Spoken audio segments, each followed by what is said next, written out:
The sound of that slap still explodes inside my head like a gunshot in a closed room. It wasn't just the strike against my daughter's cheek that froze the entire table. It was the silence that came after thick, heavy, almost criminal. We were gathered for a seemingly quiet family dinner when my son-in-law Michael, his eyes blazing with fury, rose from his chair and struck her across the face with his open hand. I saw my daughter's head, Emily's head, snap from the force of the impact, and then the unthinkable happened. That man's mother, Linda, sitting beside him, clapped. She clapped as if she were celebrating an act of justice. In that instant, I knew something irrevocable was about to begin. Emily didn't cry immediately. She stood motionless, her hand covering her burning cheek, her eyes wide open, as if her soul had been suspended in the air. I rose slowly, without shouting, without moving a chair, without slamming the table. My heart was galloping inside my chest, but my voice didn't tremble. I looked at everyone present, at those who lowered their heads, at those who pretended not to see at the aggressor, who was still breathing with rage, and at the woman who had just applauded violence as if it were a spectacle. Without saying a word, I pulled my phone from my pocket and dialed a number I hadn't used in years. Michael's hand was still in the air when his mother Linda spoke with a twisted smile. That's what she gets for talking back? No one reacted. No one. Not the other guests, not even those who had known for years what went on behind closed doors. The air smelled of freshly served food and poorly concealed fear. Emily was still standing, trembling in silence. I ended the call. I calmly put the phone away and said only one sentence. Nobody leaves this house. They looked at me with contempt. They had no idea what was about to happen. But before I continue, I would like to know if you've subscribed to William's Revenge Stories and liked the video. This helps me see that you support me and enjoy my stories. Now, let's continue. Michael laughed arrogantly. "What are you going to do, old man?" he sneered. I didn't answer him. I slowly approached my daughter. I placed a hand on her shoulder. I felt her body rigid, stiff like a statue broken inside. I looked her in the eyes. In her gaze, I saw years of silence, of muffled cries, of nights locked in the bathroom, crying without anyone coming. I also saw the fear of a woman who no longer knows how to ask for help, because asking so many times without an answer eventually silences the voice. Then something happened that none of them expected. The doorknob of the main door slowly began to turn. The metallic sound echoed in the dining room like a warning. Michael's mother stopped smiling. Michael took a step back. I didn't move. The door burst open and two men entered with firm steps, followed by a woman in a dark suit. They didn't raise their voices. They didn't push anyone. They just showed their badges. The word authorities dropped onto the table like a hammer. "We received a call for domestic violence in real time," one of them said in a dry tone. Michael's face transformed. He tried to deny what happened, but Emily, for the first time in years, spoke before he could. "Yes," she said with a broken voice. "He just hit me." I felt the air return to my lungs after decades. Michael's mother, Linda, stood up indignant, screaming that it was all a misunderstanding, that her son had only meant to correct her. That word, correct her, cut through me like a knife. One of the officers asked her to calm down. She moved toward my daughter and shamelessly raised her hand again. She didn't manage to touch her. The officer stopped her dead in her tracks. "Ma'am, step away right now," he ordered. The scene definitely broke. My daughter began to cry, a deep, long cry held back for too long. The woman in the suit approached her, covered her with a shawl, and spoke to her with a kindness that I hadn't been able to offer her before, not for lack of love, but out of ignorance, disbelief, out of fear of confirming what was always right in front of my eyes. I, at 68 years old, had just understood that silence can also be a form of violence. The officers pulled Michael away from the table. He shouted, insulted, swore that it was all a conspiracy. No one believed him. The slap was still drawn on Emily's face, red-marked, visible. The proof couldn't be erased. His mother was now crying, but not for my daughter. She was crying for her son and for the control she had just lost. The whole house trembled with tension. One of the officers looked at me. "Did you make the call, sir?" he asked. I nodded. Yes, and it wasn't the first time I should have, I replied. My voice came out low, tired but firm. He asked me to give a statement later. I accepted. I knew there was no turning back. As they took Michael aside to question him, Emily fell to her knees in front of me. "Forgive me, Dad," she cried. "Forgive me for not telling you anything." I bent down with difficulty and hugged her with the strength I still had left. There were no reproaches in my chest, just an old guilt for having taken so long to see clearly. Linda, seeing that she no longer had control of the situation, started screaming that I was a meddler, that I had destroyed her family. I approached her calmly. "No, ma'am," I said, looking her in the eyes.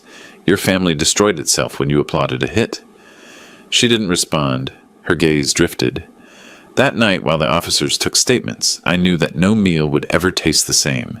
The table was still set, the dishes still warm, but we were no longer the same people. A truth was exposed on the wood, a truth that had been hidden for too long beneath tablecloths of appearances. When they finally escorted Michael away, Emily clung to my arm like she did when she was a child. I felt the tremor of her body run through mine entirely. Outside, the patrol car lights tinted the street, red and blue, and I understood with painful clarity that that single call I made had changed the course of many lives. But I also knew something else. What was coming would be even more heartbreaking, more revealing, and more dangerous than any of them could imagine, because that call hadn't been an impulse. It had been the first move of a truth that had been waiting years to come to light. And it was just the beginning. The slam of the patrol car door as they took Michael away echoed in the house like a final sound. No one spoke for several seconds. The dining room, which minutes before had been a stage of violence and fear, was suspended in a thick silence interrupted only by Emily's broken sobs. The officers were still inside, taking notes, observing every gesture, every object, every corner, as if the house itself were now mute evidence. One of them approached me and asked me to relate in detail what had happened. I spoke plainly without drama. I said when the argument began how Michael stood up, how he raised his hand and brought it down against Emily's face. I also explained his mother's applause, that gesture that still burned inside me more than the slap itself. The officer took notes without looking up. Meanwhile, the social worker sat next to Emily. She spoke slowly with a soft voice that seemed to restore a little air to her lungs. I watched that scene with a mixture of relief and pain. Finally, someone was listening to her without interrupting her, without judging her, without minimizing her. Linda was still standing, pacing back and forth, muttering curses against me. "This won't end here," she repeated like an empty threat. No one paid attention to her. She had lost control of the stage, and that was something she had never been able to handle. When the first statements were finished, one of the officers announced that Michael was formally detained for aggravated assault in a domestic violence context. His mother screamed, lunged toward the hallway, trying to follow him, but was stopped before crossing the threshold. "You will also be called to give a statement," they informed her. Her screams turned into sobs of rage. The house began to empty little by little. Neighbors peered from the sidewalk, pretending not to look. The gossip was already outside, growing like a snowball. I knew the neighborhood wouldn't take long to construct its version of the facts, but at that moment, I cared little. My whole world was focused on the trembling of my daughter's body in my arms. When the officers finally left, we were alone in the dining room. Cold dishes, half-drunk glasses. Michael's empty chair like a gap no one dared to look at directly. Emily slowly raised her head. "Dad," she whispered, "I thought no one was ever going to come." That sentence cut through me more than any scream. "They came this time," I replied, "and I won't leave you alone ever again." She looked down. Her tears fell silently onto the wine-stained tablecloth. I led her to the sofa and covered her with a blanket. She was shivering, not just from the blow, but from the internal collapse that had been unleashed. Her years of silent resistance were beginning to crumble all at once. "I'm scared," she said with a broken voice. "So scared." "Me too," I replied honestly, "but fear doesn't rule anymore." She lay down exhausted. She closed her eyes for a moment, as if her body couldn't sustain any more tension. I stayed by her side, not knowing exactly what to say. Sometimes just staying is the only way to speak. Hours later, well past midnight, Emily's phone vibrated. It was a message from her mother-in-law. I managed to read over her shoulder. Words loaded with poison threats, accusations. Emily turned off the phone with trembling hands and left it on the table as if it burned. "It was always like this," she murmured. "She always told me I would regret the day I spoke up." I felt a knot in my chest. "That's why you didn't talk," I deduced. She nodded in silence. "She told me no one would believe me," she whispered, "that it was my fault, that I provoked him, that the hits were corrections." Rage surged up my throat like a fire. "No one has the right to correct with blows," I replied. "No one." I hugged her carefully the way you hug someone who has been broken inside for a long time. Her breathing gradually calmed down. Past 1 in the morning, the doorbell rang. I thought it was the officers again, but when I opened it, I saw a man I hadn't expected. It was Michael's brother, a thin young man with his gaze lowered. "I came to get some things for my brother," he said without raising his voice. "He asked to come in." "It's not the time," I replied firmly. "Just close," he insisted. "He's going to spend the night detained." I felt a chill hearing the word detained. It was real. There was no going back. "Tomorrow," I said. "No one else enters this house tonight." The young man nodded and left without arguing. I double-locked the door. Emily looked at me. "His whole family always protected him," she said. "Even when they knew." "That's going to end too," I replied. We sat in silence for a long time. Outside, the street was slowly returning to its usual calm. Inside, time seemed suspended. At dawn, Emily hadn't slept. Neither had I. We made coffee in silence. She held the cup with both hands, as if she needed to feel something solid. "Dad," she said suddenly. "This didn't start today." I looked at her closely. "It started the first time he pushed me," she continued. "Years ago. I thought I could change. Then I thought I could endure. Then I thought I deserved what was happening to me." Every word was an open wound. "And his mother," I asked. "She always justified it," she replied.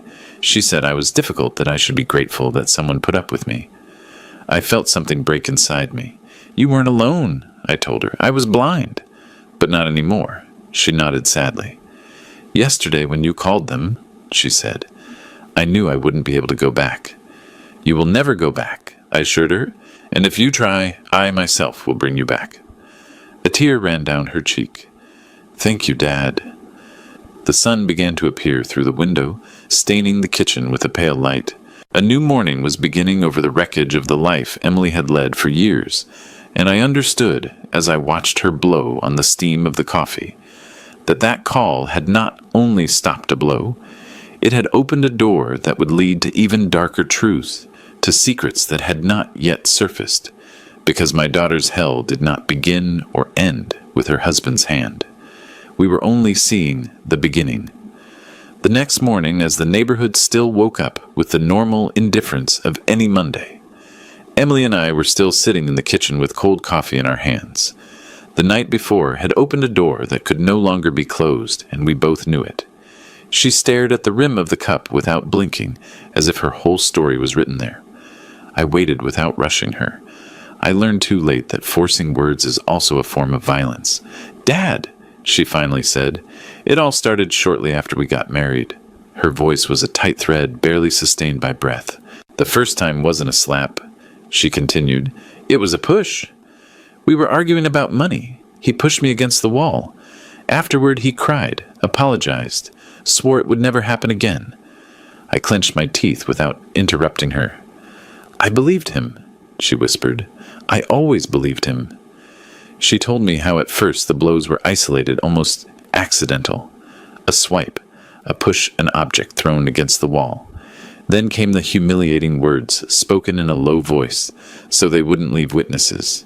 "You're useless. No one else would want you. If you leave here, you'll starve." She looked at me as she spoke, searching my face for the reaction she had never sought before. "Why didn't you tell me?" I finally asked, with a knot in my throat. She lowered her gaze. At first because of shame, she replied, then because of fear, and finally because I no longer knew if I was still a victim or if I was really to blame. I felt short of breath. His mother was always aware, she added. I thought she would stop him. But no. She always said I drove him crazy, that I had to learn to obey, that a man is respected when he is feared. I closed my eyes for an instant. I understood then why that applause at dinner hadn't been an impulse. It was the confirmation of an entire system built upon the blow. When you had bruises, I murmured. He said I had fallen, she replied, and you always believed me. That sentence hit me harder than any slap. I remembered dozens of dinners where I saw her arrive wearing long sleeves in the middle of summer. I remembered clumsy excuses, tense smiles, canceled visits at the last minute.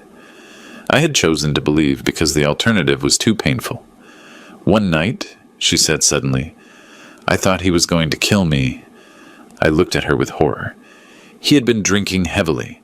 He threw me on the floor and kicked me. I dragged myself to the bathroom and locked myself in. And when did his mother start applauding him? I asked. Always, she replied. I just didn't want to see it. She always admired him for dominating me. I got up from the chair with difficulty and started pacing the kitchen like a caged animal. I thought I had raised a strong woman, I said bitterly. I am, she replied firmly. Surviving all of that is also strength, but I got tired of surviving in silence. That phrase gave me some air back. We went for a walk in the neighborhood.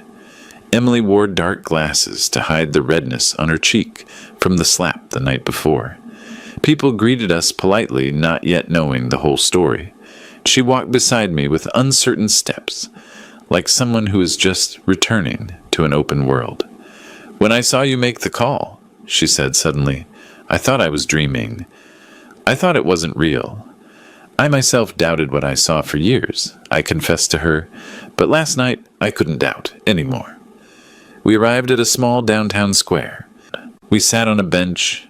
The worst part of it all, she whispered, is that even after the beatings and humiliation, I kept hoping he would change.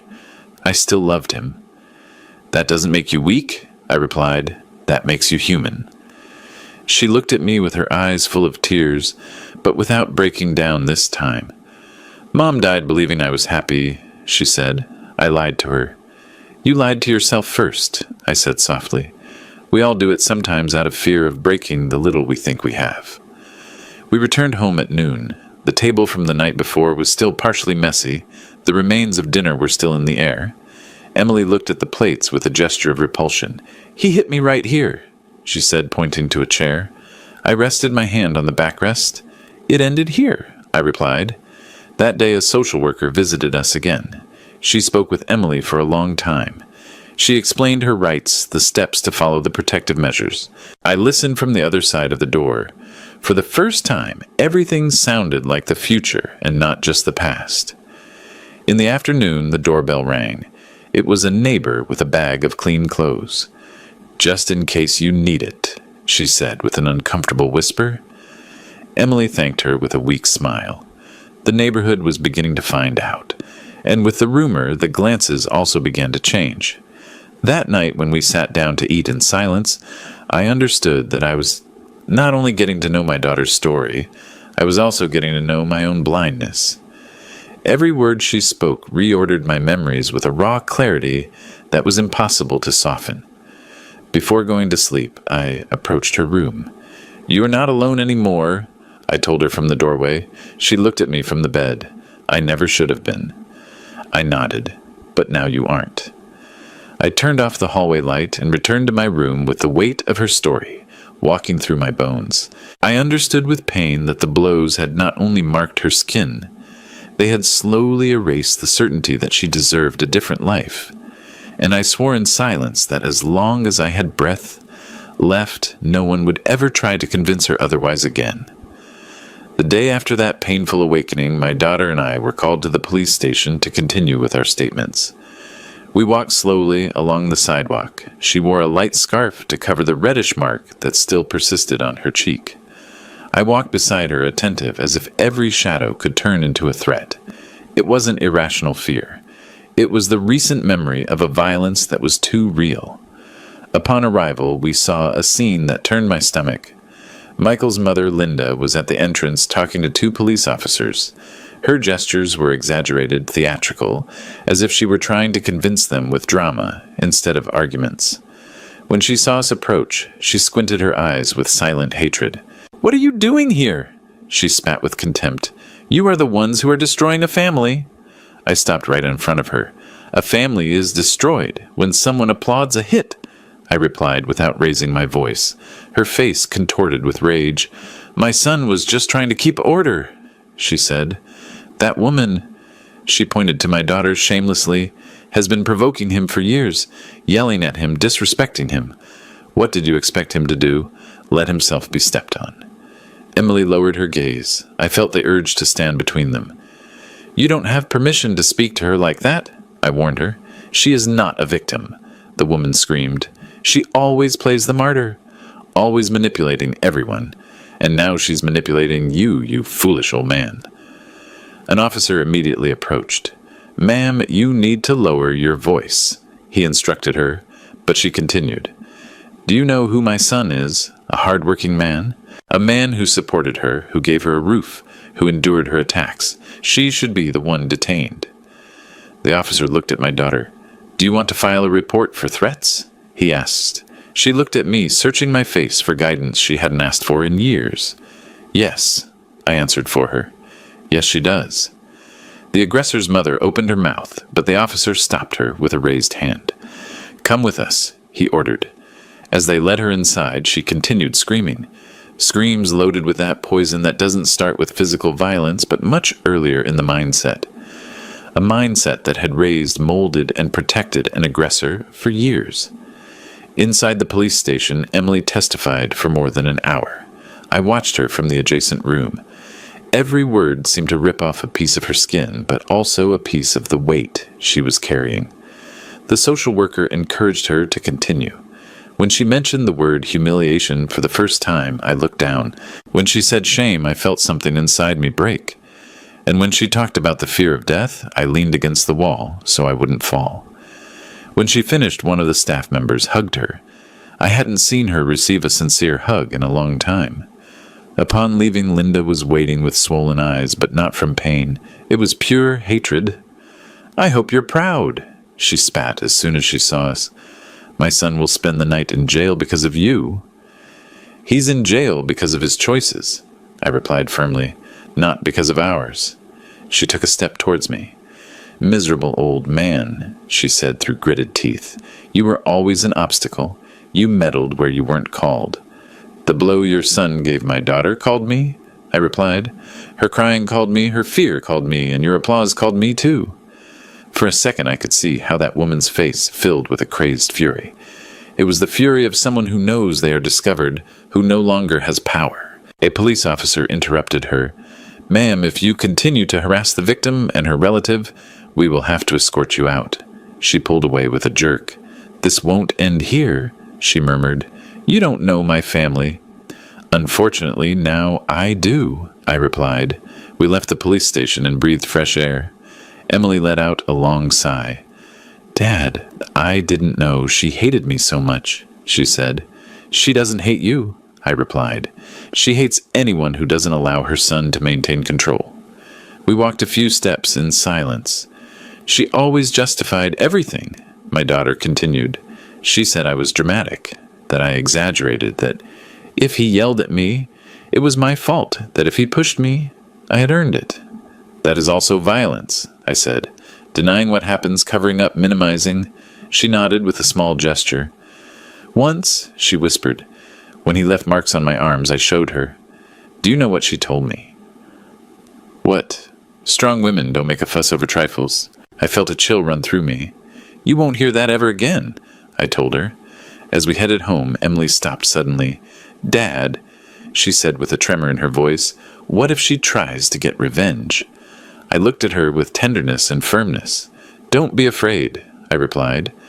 "This time you're not alone, and besides—" I paused. She thinks she knows everything, but she has no idea what I'm really doing." Emily frowned. "What are you doing?" "What I should have done years ago," I replied without going into detail. "Protecting you." When we got home, we found a crumpled envelope on the porch. Inside was a note written with hurried letters. "If you keep talking, you're going to regret it." Emily covered her mouth with her hands. I squeezed the paper until it was completely wrinkled. "Her?" she asked with a shaky voice. "Yes," I replied. "Her style is too obvious." I put the envelope away, not out of fear, for evidence, because every piece of that disgusting lie would serve me later. We spent the afternoon in silence. Emily was sleeping from exhaustion. I checked papers, old messages records, waiting for the call I was sure would come. And I wasn't wrong. At 6 o'clock sharp, the phone rang. It was a contact I hadn't dialed in years. A firm, professional voice on the other end. "Mr. Gonzalo," he said. "I received your message. I've already reviewed everything. Your intuition was correct. There's something bigger behind this." I closed my eyes. "Tell me what you found," the voice replied. "Not just your son-in-law, his mother too. Both are involved in something more than domestic violence." My blood ran cold. "I'm ready," I said. The voice took a deep breath. "Then prepare yourself. What comes now is going to strip away the whole truth." I hung up. I looked at the house in silence. Emily was sleeping. Night was falling, and the worst was yet to be revealed. I didn't sleep that night. I sat in the dining room with a dim lamp on and a mountain of messy papers in front of me. Old receipts, printed messages, screenshots, medical records that I myself had helped pay without asking questions. Everything that for years had been just loose concerns now formed a perfect map of the hell my daughter had lived in silence. It wasn't just a story of blows. It was an entire plot of control, threats, dirty money, bought silence. I bitterly recalled how many times Michael asked me for urgent loans to cover debts that I never fully understood. I also remembered how many times Emily canceled visits at the last minute, saying she was sick. Now everything fit together, every absence, every excuse, every long sleeve in summer. I had been paying without knowing it for the stage of her own torture. At 3 a.m, the phone rang again. It was the contact who had called me hours before. The voice sounded even lower. "Gonzalo, what we found is sensitive. Your son-in-law is not only violent, he's involved in illegal money movements, and his mother appears in several of those records." I felt the air leave my chest. "What kind of movements are we talking about?" I asked. "Money laundering, extortion collections for protection services, and your daughter was being used as a front." I clenched my fists on the table. She knew she suspected, but she didn't have proof, and every time she asked, he would hit her. I hung up with my heart pounding. The domestic violence, which was already an unbearable monster, was now mixed with something even darker. My daughter had been a victim not only of one man, but of an entire machine, sustained by her own mother-in-law. At dawn, I went to the room where Emily was sleeping. I entered slowly. She was breathing deeply, exhausted. For the first time in years, she slept without fear of someone coming in to hit her. I stood watching her for a long time, and I knew then that my call the night before had not been impulsive. It had been the door to a much bigger truth than I myself imagined. We ate breakfast in silence. I watched her like someone looking at a person returning from war. She was no longer the broken woman of weeks ago. There was something different in her posture, something still fragile but alive. "Dad," she said suddenly, "last night I dreamed that I was screaming, and someone listened to me." I felt a knot in my throat. "They're listening now?" I replied. She nodded slowly. When I was about to tell her everything I had discovered, I decided to stop. It wasn't the right time yet. She needed to get stronger first. What she was about to know could break her completely, or turn her to stone, and I needed her to be standing. We went for a walk. The neighborhood was already whispering. The glances were curious, loaded with questions, but no one dared to approach. Fear changes sides very quickly when the truth begins to come out. Before continuing, tell me in the comments here what you think of this story so far and what you would do in her place. Don't leave the video, because what comes next will give you goosebumps. When we returned home, we found another envelope under the door. It wasn't a threat this time, it was a court summons. Michael's mother would also be called to testify for concealment. I smiled with a strange calm. The applause she had given during the slap was about to become her own sentence. That same afternoon, the social worker informed us that Emily was placed under legal protection. A restraining order prohibited any approach by Michael or his mother. That sheet with seals and signatures was for the first time a real defense. "He can't touch you anymore," I said, handing her a copy. She held it like someone holding a life preserver. "Thank you, Dad." "This is just beginning," I replied, "but you're not walking alone anymore." Hours later, my contact called me again. "We have something else," he said. "Recordings." "What kind?" "Of him talking. Admitting things hits threats and dirty dealings." I felt a shudder. "How did you get them?" "Your daughter recorded them for months. She hid them so he wouldn't find them. She planned to use them to escape, but she never had the courage."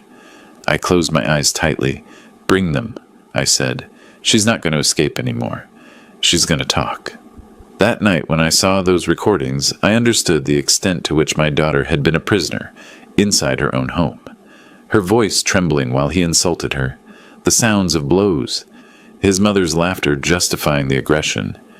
"You deserve it," you could hear her say. "That's how women learn." I felt nauseous. I felt like breaking everything. But I also felt something new, a dangerous clarity. Those people should not only be arrested, they had to lose all the power they had built on fear. The next morning, I accompanied Emily to the prosecutor's office. We handed over the recordings, the documents, every piece of evidence. The prosecutor listened with a frown. When he finished reviewing everything, he looked up. "This is not just domestic violence," he said. "This is a criminal network with multiple crimes." Emily squeezed my hands. "And now?" she asked. "Now," replied the prosecutor, "the story is going to change course." Upon leaving, Emily cried for the first time out of relief. Not fear, not shame.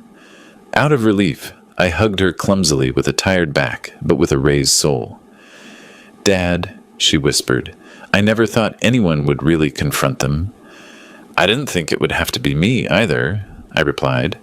"But sometimes life waits until we are old, so that we stop being afraid." That night, while she slept peacefully, I stayed looking out the window. I knew the worst was yet to come, that when Michael and his mother realized that their castle of abuse was crumbling, they would try something desperate.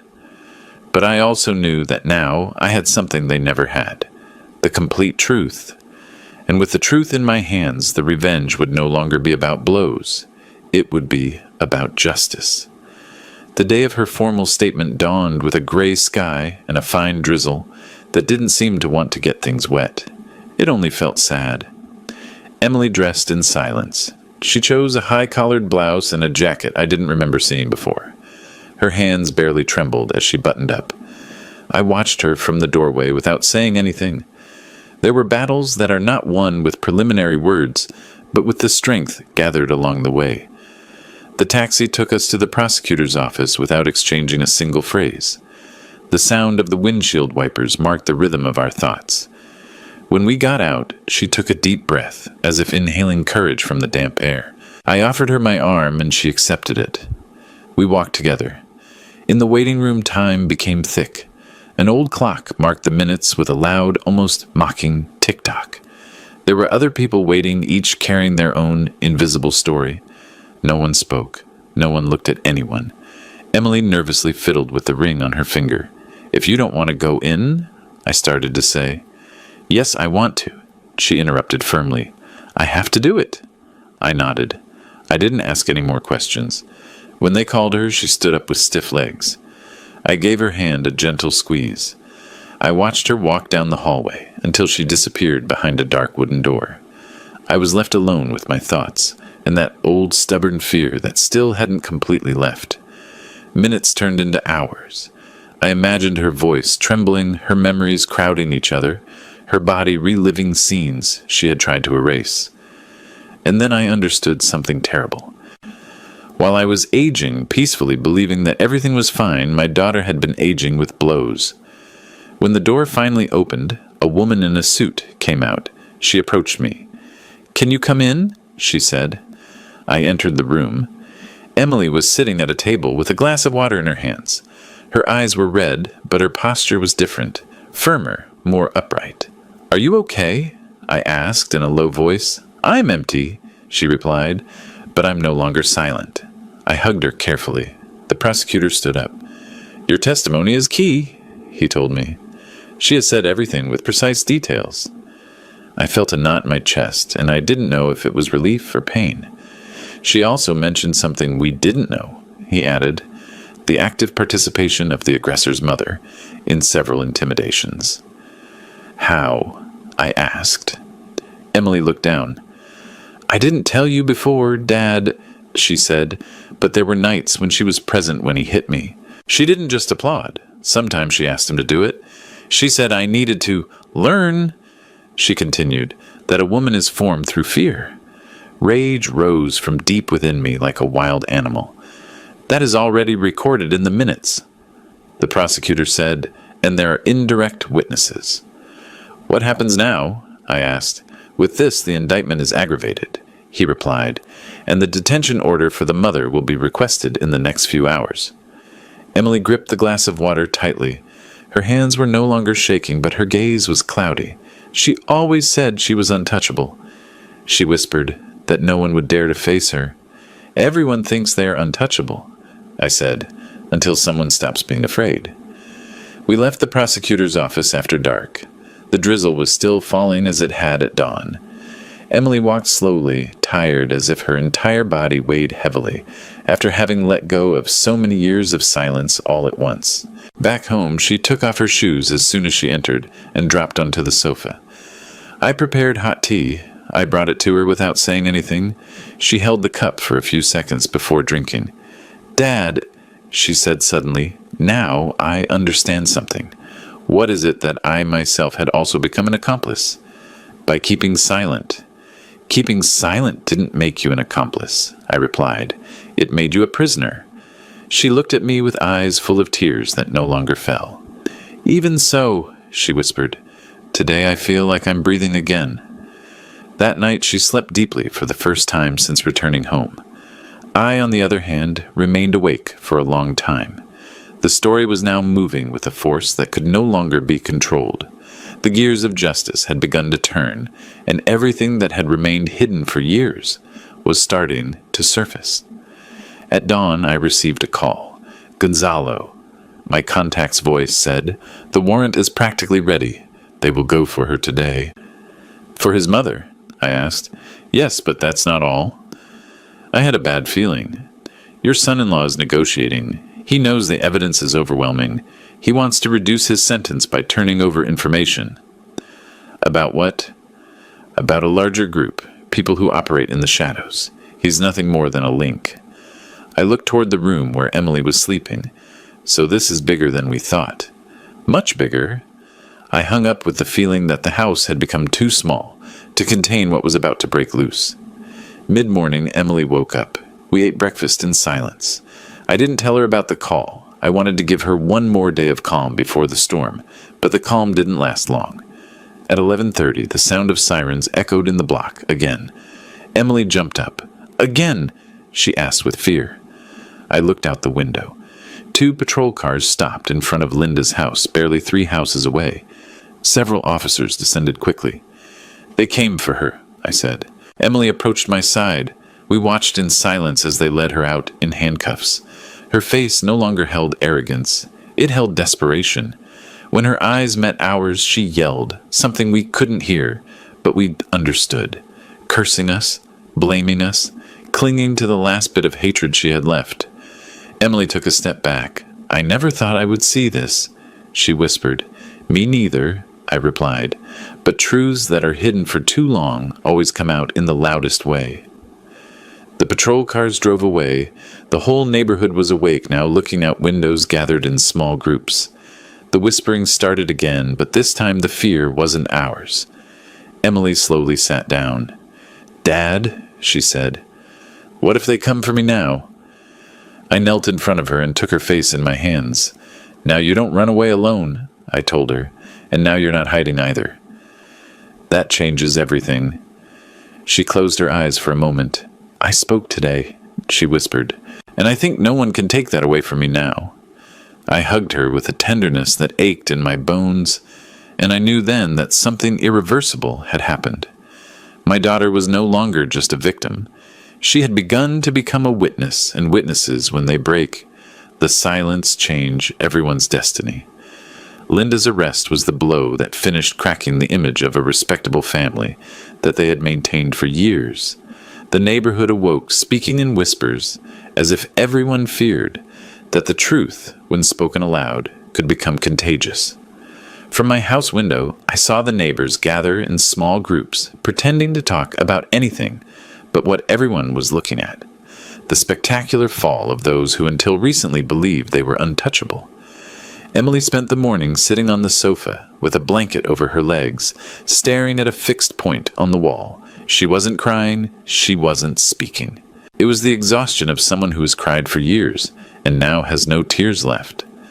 I moved around the house in silence, preparing food we barely tasted, checking the phone every few minutes, waiting for the next call I knew would come. And it came. "Gonzalo," the voice on the other end said. "Your son-in-law is talking." I felt a shudder. What is he saying? Enough to save himself and bury others. I sat down slowly. Who does he want to bury? His own mother first, and then those who operated with them. I hung up with a new weight in my chest. Betrayal was now running through veins that were once called family. Hours later, the news began to circulate. Linda's detention was no longer just for concealment of violence. It was for criminal association, for money movements she couldn't justify, for pressuring witnesses in other cases that were now beginning to surface.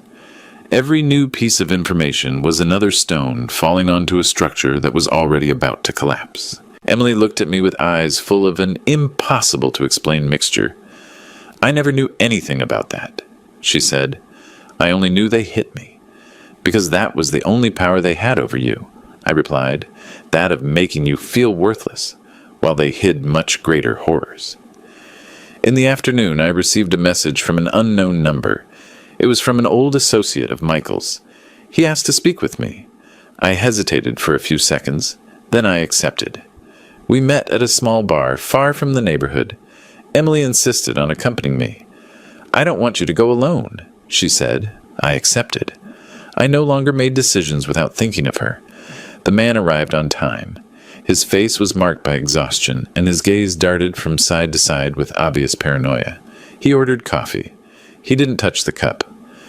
"I didn't know things would go this far," he said without preamble. "He was always violent, but the money thing, that was business." "What kind of business?" I asked. "Illegal collections, threats, services for people with problems?" "Nothing clean," he replied. "His mother managed the accounts. He only executed." Emily squeezed my hands under the table. "And why are you coming to talk now?" I asked him. The man swallowed. "Because when they arrested his mother, I knew the castle was collapsing, and when he started talking to save himself, I knew I would be next." "And what do you want from me?" I said coldly. "Protection," he replied, "to testify, to hand over what I know." I looked at him for a long time. "That's no longer up to me," I replied. "It's up to justice." He handed us a USB drive. Inside, he said, were records, names, payments, audios. I put it in my jacket pocket, with a feeling of iron burning against my skin. On the way home, Emily didn't speak, neither did I. We both knew that what we carried was another time bomb. That same night, the prosecutor's office officially confirmed that Michael had been formally indicted not only for aggravated violence, but also for large-scale economic crimes. The news flooded the television. His face, the one that had inspired so much fear behind closed doors, now appeared pixelated on the screens, reduced to a name accompanied by charges. "He's not powerful anymore," Emily murmured, not quite believing it. "He never really was," I replied. "He only seemed to be because you were alone." Shortly after, we received confirmation that he had turned in his mother to negotiate a possible reduction in sentence. When I heard that, I felt a strange sadness. Not for her. For the misery of that bond built on abuse. A mother who celebrated blows a son who sold her out without hesitation. That night, Emily had nightmares. She woke up screaming. I rushed into her room. She was drenched in sweat. I dreamed he got out, she stammered, that he found me again. I hugged her until her breathing returned to normal. He can't touch you anymore, I repeated. Even if he gets out, he no longer has power over you. She nodded, but her body still trembled. At dawn, another blow arrived. Michael's lawyer requested an urgent hearing to review agreements. The prosecutor's office rejected it. The evidence was already too much. The change of masks had left the real face exposed. He's desperate, my contact told me, and desperate people make mistakes. Mistakes like what? I asked, like trying to silence witnesses. A chill ran down my back. Take care, the voice added. Take care of your daughter. I hung up without responding. I reinforced locks. I changed phone numbers. We warned 2 trusted neighbors. Emily watched everything with a face that was no longer that of the subjected woman, but of someone who was beginning to understand that her security now depended on being alert, not on hiding. In the afternoon, one more piece of news shook the scenario. Another man had reported that Linda had threatened him years ago to withdraw an extortion complaint. That was no longer an isolated incident. It was a pattern. I'm not the only one, Emily whispered, seeing the report. You never were, I replied. You were just the closest. That night we sat in the kitchen again, like in the first days after the slap. But this time there wasn't the same panic. There was a strange, tense stillness, like that of an animal that knows the hunter is wounded, but can still bite. Dad, she said, I'm afraid he'll try something. Me too, I admitted. But this time, if he tries something, it will be his last mistake. Emily looked at me with a mixture of respect and fear. I was no longer just her refuge. I had become, without realizing it, her last wall. That night, while she slept, I sat in the living room waiting. I knew that when the mask falls, the true face doesn't always resign itself. Sometimes before disappearing, it tries to drag someone with it, and I was determined to prevent it. Sirens broke the night again shortly before midnight. I was sitting in the living room with the light off when the red and blue sound filtered through the curtains, like an inevitable premonition. Emily woke up startled and came out of her room with a pale face. She didn't need to say anything. We both knew who they had come for. Outside, the firm steps of the officers echoed on the wet sidewalk. My heart pounded hard, but this time it wasn't fear. It was the certainty that their time was up. The door to Linda's house burst open under the officer's pressure. She appeared wrapped in a dark robe, disheveled with eyes injected with fury and disbelief. She screamed my name as if she could still summon me to stop the inevitable. From the window, I saw how she tried to cling to the frame, how she flailed her legs in a last act of arrogance. No one listened to her. No one comforted her. The authorities surrounded her with relentless silence, and then the handcuffs did their job. The police cruiser door closed, and the night breathed tiredly again. Emily clutched my arm tightly when she saw them put her into the police car. Her fingers trembled not with compassion, but with a confusing mixture of relief and terror. For years she had endured that gaze over her life. Now she saw it disappear into the darkness. I felt a dry jolt in my chest, a sadness that was not for her as a person, but for what she had chosen to be. No one is born celebrating blows. They learn, and sometimes they never unlearn. The sound of the engine driving away sealed a stage that allowed no return. For her, for everyone, we didn't speak for several minutes. Emily was breathing fast, as if she still expected someone to come in and look for her. I kept my hand on her back until the trembling subsided. In the silence of the house, I understood that the arrest was not an end, but a threshold. Michael, the true owner of the fear, the man who had turned every day of my daughter's life into a test of survival, was still missing, and I knew that upon hearing of his mother's detention, he would lose the last restraint he had. Wounded animals are the most dangerous when they are left without refuge. The prosecutor's call came an hour later. His voice sounded tense. He explained that Michael had asked to speak immediately with his lawyer after learning of the arrest. He was agitated, incoherent, furious. He had also requested to see my daughter, a request that was flatly rejected. When I hung up, I knew that this wasn't over. Rats, when they feel the water rising, look for someone to bite, and I was willing to stand in front so he wouldn't do it again. I knew that night would also mark a before and after in my own life. The clock advanced cruelly slowly. Past 2 in the morning, a dry knock sounded on my house door. It wasn't a doorbell. It was a desperate punch. Emily jumped up, panic lighting her face. I slowly advanced to the entrance, taking a deep breath. Another stronger punch. From the other side, I heard his voice broken with rage and alcohol. My daughter's name came out of his mouth like a threat. I called the police without hesitation. There was no more room for explanations. The following minutes were a whirlwind of sirens, shouts, footsteps, and sharp orders. The air was heavy cutting. When the officers arrived, he was still hitting the door with blind fury. He tried to flee when he saw the patrol cars, but he slipped on the wet sidewalk and fell to his knees. I will never forget that moment. The man who for years had been a giant in our nightmare, reduced to a trembling body under the emergency lights. He shouted that it was all our fault, that his mother was innocent, that my daughter was lying. No one listened to him. His words no longer had power over anyone. They handcuffed him right there in front of all the lit windows of the awake neighborhood. Fear definitely changed hands. Emily watched the scene from behind me, her arms crossed over her chest, as if hugging her own body. She wasn't crying. Her eyes were dry, hard, attentive. I felt something rearranging within her as she watched him being taken away by the force that he had used against her so many times. It wasn't joy. It wasn't vengeance. It was the end of the spell. The exact moment the executioner stops looking invincible and becomes for the first time an ordinary man. The screech of the gate closing sounded like a necessary final point. Neighbors watched the scene.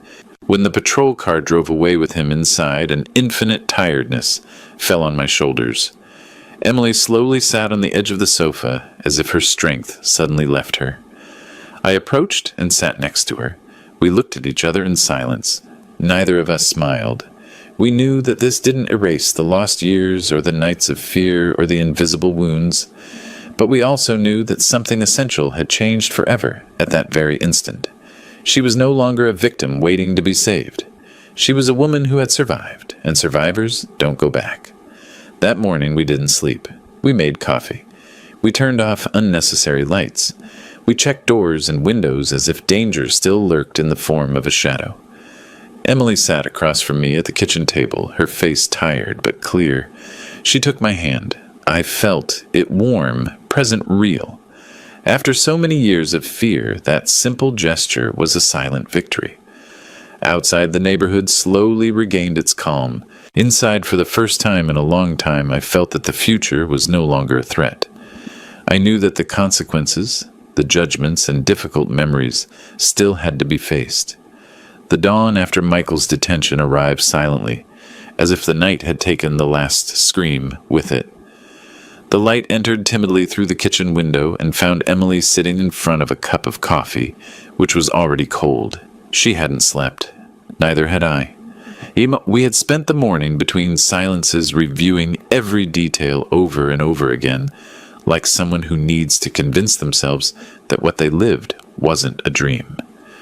"Dad," she said suddenly, her voice rough, "can he really not come back?" It wasn't a legal question. It was a plea born of exhaustion. "He can't come back," I replied, "and even if he could, he would no longer have entry into your life."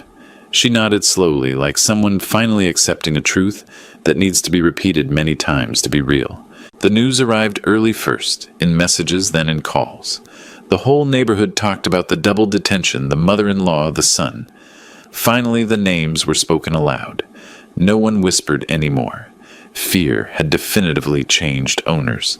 Some neighbors dared to ring my doorbell for the first time in years. They brought coffee bread, clumsy words of support. I thanked them politely.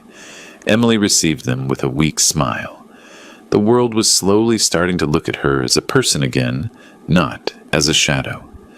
Mid-morning, the prosecutor's office confirmed that both would remain in preventive detention without possibility of immediate release. The charges were multiplying: aggravated violence, threats, concealment, criminal association, money laundering. The list was endless. Every new crime was another brick falling on the structure they had built, with blows and fear. When I heard all that, I didn't feel joy. I felt something closer to deep exhaustion, as if the weight of the past was finally beginning to lift from my shoulders, but leaving behind the mark of its burden. Emily received a call from the prosecutor. She put it on speakerphone.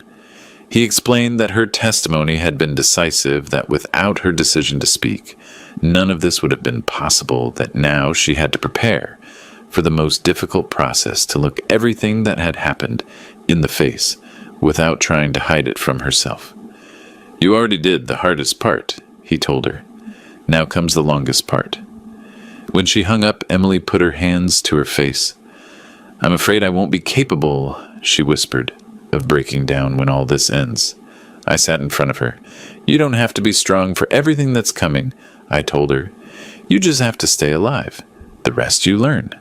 That afternoon, we were summoned to expand our statements. This time, Michael was present in an adjoining room. We didn't see him, but we knew he was there. Emily walked with me down the prosecutor's hallway with a firm step. She no longer needed to hide her cheek. The mark of the slap had faded, but the memory was still there, vivid. When we entered the room, the prosecutor informed us that Michael had agreed to collaborate, providing new names, money routes, hidden accounts. In exchange, he was asking for benefits that he would hardly obtain. Even betraying his own mother, his situation was too serious. I imagined for a moment the face of that woman hearing her son sinking her to save himself. I thought that maybe, for just a second, she would have felt the same abandonment that my daughter felt for years. "He is willing to say anything," the prosecutor concluded, "but he cannot erase what he did." Emily didn't say anything. Her lips were pressed together, but her gaze was no longer one of defeat. Upon leaving there, I found a court notification in my mailbox. The house where they had lived would be preventively seized. The bank accounts frozen, the assets investigated. The fortune built on fear was beginning to evaporate in silence. Power never tolerates being illuminated. It withers as soon as it loses the shadow that protected it. That night, Emily finally dared to check some of her things that had been left in that house. A social worker accompanied her. I waited in the car. From the street, I saw them go in.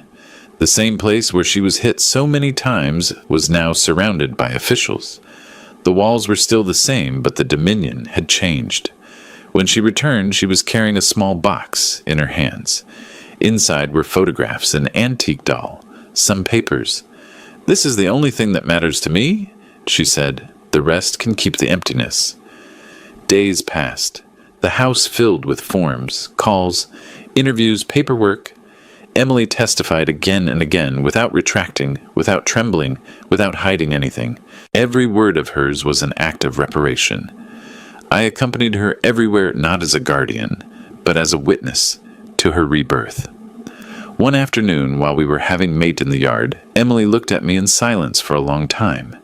"Dad," she finally said, "did you know anything about what they were doing with the money?"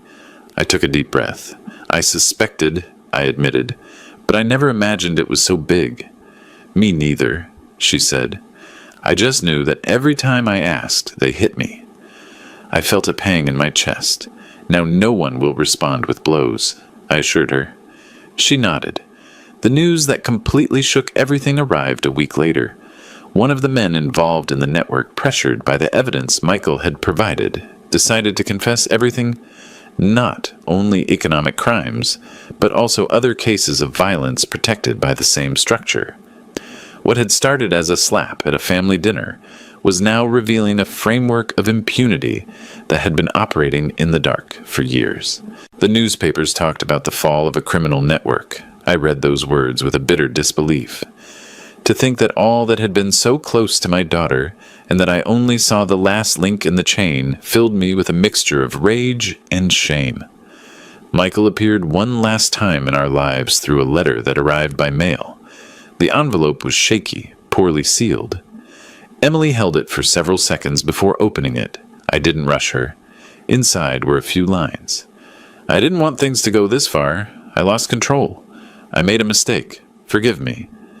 Emily read in silence. Then she calmly folded the paper and left it on the table. He doesn't understand anything, she said. He doesn't make a mistake who stumbles.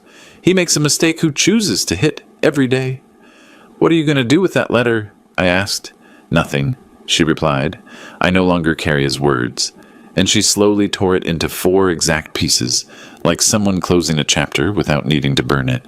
Linda, on the other hand, screamed her innocence until the last moment. She denied everything. She accused my daughter, me, the prosecutor's office, whoever crossed her path. Her arrogance was her worst defense. The evidence fell one after another, like rain that no one could stop. Witnesses account movements, audios, every piece fitting together with cruel precision. One day, while we were walking on the sidewalk, Emily stopped in front of a shop window. She looked at her reflection. I don't recognize myself, she said, and I like it. I hugged her by the shoulders. Are you seeing yourself for the first time without fear? I replied. She smiled. Weeks later, it was confirmed that both would remain in preventive prison until the final trial. The house seized, the assets confiscated. The family name that for years imposed silence was now synonymous with scandal. The story had come full circle. The neighborhood also changed. Some people avoided looking at us still carrying old prejudices. Others approached with respect. I no longer cared about the looks. I only cared about the way Emily was beginning to inhabit spaces without shrinking. One day I saw her go out alone to buy bread. It seemed like a minimal gesture, but for her it was a victory. She returned with a bag of croissants and a new laugh on her face. The baker asked me how I was, and for the first time I could answer without lying. I stared at her with a lump in my throat. Justice advanced slowly, as always, but it advanced. Every step was a confirmation that they could no longer erase what happened, nor hide it, nor twist it. Power was slipping through their hands like wet sand. One afternoon I received an unexpected call. It was Michael's defense attorney. He wanted to talk to me. I refused without hesitation. I had nothing to hear from that world that was already left behind. Emily didn't want to know anything either. The past, when you decide to let go of it, is not discussed. It is let fall. The day we were officially notified that they would lose all their assets, Emily cried. But it wasn't a cry of vengeance. It was a strange, silent cry. What hurts you? I asked. That they needed all this to stop hitting me, she whispered. Why weren't my tears enough? I didn't know how to answer. The guilty began to lose everything. Money, name, allies, power. But there was something that none of them would ever recover. Control over Emily's life. And that for me was the real fall. One night, late in the spring, we were having dinner together in the kitchen. The window was open. A warm air full of orange blossoms came in. Emily suddenly raised her head and looked at me with a new serenity. Dad, now I understand something. What is it? That I survived. I didn't just come out alive. I really survived. I felt my eyes fill with tears. That's more than anyone can demand from life, I replied. She placed her hand on mine. Thank you for that call. I took a deep breath. Thank you for staying alive to receive it. That night, when I was alone in the living room, I understood with painful clarity that the guilty were falling one by one, but that my true victory was not in seeing them lose everything, but in having rescued my daughter from the hell where they had locked her, and I knew with the slow certainty that time brings that the end was near. Justice still had to dictate the sentence, but revenge, the true revenge, had already been silently consumed. The day of the sentencing dawned clear with a sky that seemed to mock the weight I carried in my chest. Emily dressed calmly. She wasn't trembling, not crying, not doubting. I saw her in front of the mirror, adjusting her coat with firm hands. That woman was not the same one who months ago hid in my house, afraid to breathe loudly. She was different, and I was too. We arrived at the courthouse before the time. The hallway was full of whispers, lawyers with bulky folders, journalists looking for faces, relatives avoiding looking at each other. Emily walked beside me without lowering her head, I walked slowly with the steps of a man who has already buried too many illusions to run, but who still knows how to hold what he loves. When we entered the room, I saw him. Michael was sitting in the dock. His face was haggard, his back tense, his hands clasped as if he were still trying to dominate something. Next to him in another row, his mother, Linda. There was no more arrogance in her gaze, only a small, useless resentment, like a flame without oxygen. Emily sat with me in the back row. She didn't look at them. She looked straight ahead at the judge, at the place where the final word would fall. The trial was long. Every witness was another hammer tearing down the old facade. Experts, neighbors, officials, doctors testified.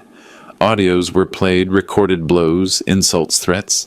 My daughter's voice trembling but firm, narrating the hell without embellishment. I felt every word like a necessary stab. When it was Michael's turn, he tried to justify himself. He spoke of stress, depression, relationship problems. No one believed him. When the prosecutor showed the bank movements, the audios with his mother, the threats to other witnesses, his speech became meaningless. The lie, when exposed, becomes clumsy and ridiculous. Linda testified next. She denied everything. She contradicted herself. She shouted. She cried. She accused my daughter of provoking him.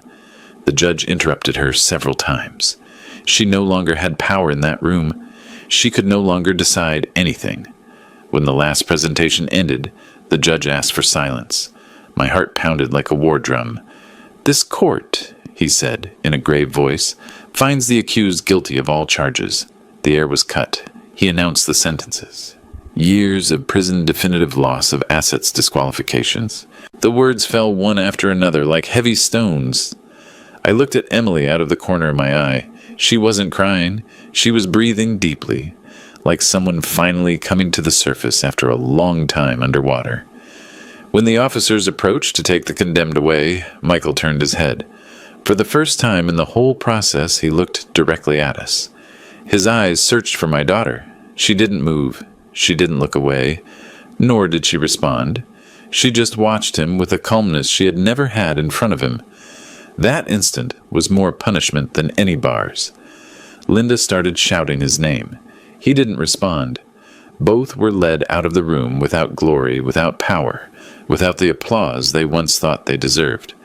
Upon leaving the courthouse, the press rushed forward. I covered my daughter with my arm.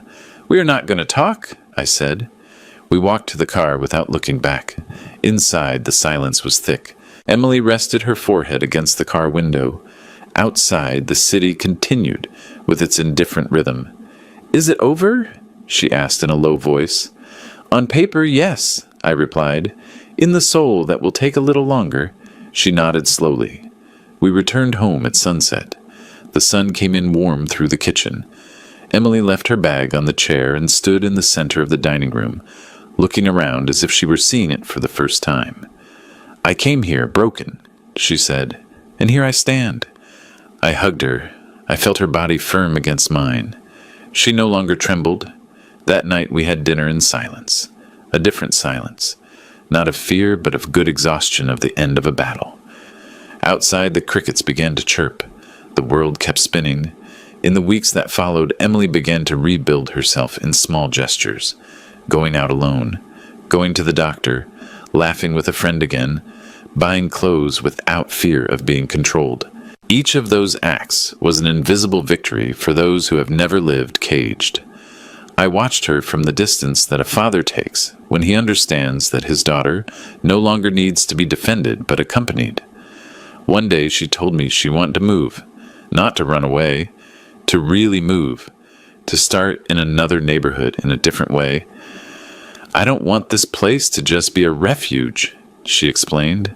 "I want it to be a memory." I helped her look for an apartment. We painted walls. We packed photos. Each box was an ordered past. When she finally left, I hugged her for a long time at the door. "Dad," she said, "if you hadn't made that call—" "Don't say that," I interrupted her. "You did it. I just dialed the number."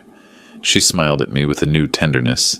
"Then we made the call together," she replied, and walked toward her new life. The house fell silent again, but it wasn't the silence from before.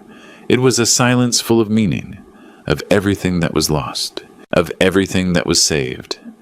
Sometimes at night, I still remember that dinner. The slap, the applause, the beginning of the fall. It hurts, yes, but it no longer paralyzes me. I understood that the revenge I thought I was seeking was never punishment or prison. It was rescue. It was taking the fear away from my daughter with the truth as the only weapon. Today, when I talk to her on the phone and hear her laugh in the background, I know that justice doesn't always fix everything, but sometimes it's enough to restore dignity. I, Gonzalo, didn't win a war. I lost years. I lost illusions. I lost a family that was never real. But I saved my daughter, and that is all a father needs to keep breathing peacefully. The hell is behind us. And for the first time in a long time, Emily lives. A year has passed since that night when the truth broke the silence of our table. Today I write these lines, sitting in the same dining room, but no longer with a heavy heart. The house is still the same. The walls didn't move, but everything inside changed forever. Emily lives in her own apartment. She works. She laughs. She goes out with friends. Sometimes she comes to visit me on Sundays and we have coffee together, talking about simple things. About the weather, about a new plant, about a movie she watched during the week. And each of those everyday conversations is a silent miracle that I didn't know how to value before. There are still nights when I wake up with the echo of that slap ringing in my memory. I still wonder at what exact moment I stopped seeing clearly what was happening right in front of my eyes, but I no longer punish myself for it. I learned that the past cannot be changed, but it can be prevented from repeating itself. Emily barely talks about them, not out of fear, but out of disinterest. When a monster stops scaring you, it simply ceases to exist in your world, and that is perhaps the harshest sentence. I'm still here at 68 years old, more tired than before, but infinitely more at peace. I understood that being a father doesn't end when children grow up. Being a father is being willing to destroy the whole hell, if necessary, just so they can breathe again. Today I look at the sky with different eyes. I don't ask for anything. I give thanks. Because my daughter is alive. Because she is free. Because she is smiling again.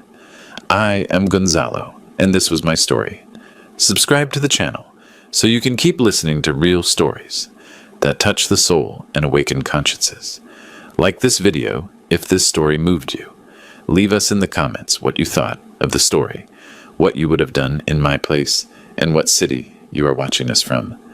Thank you for staying until the end. Your support keeps these stories being told.